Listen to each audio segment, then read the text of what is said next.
बिस्मिल्लाहिर्रहमानिर्रहीम। नबी अबू हुरैरा रज़ी अल्लाह ताला अन्हु पर इरशाद फरमाते हैं कि नबी पाक सल्लल्लाहु अलैहि वसल्लम ने इरशाद फरमाया कि एक शख्स ने दूसरे शख्स से ज़मीन खरीदी, तो जिसने ज़मीन खरीदी थी उसने ज़मीन को खोदा तो उसमें से उसे एक सोने का मटका मिला।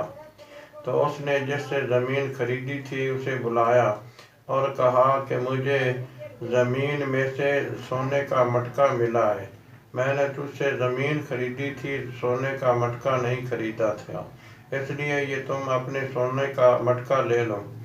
उसने कहा मैंने तो तुम्हें ज़मीन और जो कुछ उसमें था सब कुछ दे दिया था, मैं ये सोने का मटका नहीं ले सकता।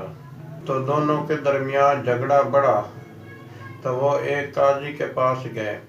काजी ने पूछा कि क्या तुम दोनों की औलाद है? तो उनमें से एक ने कहा मेरी एक बेटी है, दूसरे ने कहा मेरा एक बेटा है। तो काजी ने कहा इस सोने के मटके से उन दोनों की शादी कर दो और जो बाकी बच रहे उसे अल्लाह के राह में सदका व खैरात कर दो। दुआ है कि अल्लाह तबारक व तआला हमें भी ऐसे नेक अमाल करने की तौफीक नसीब फरमाए। आमीन।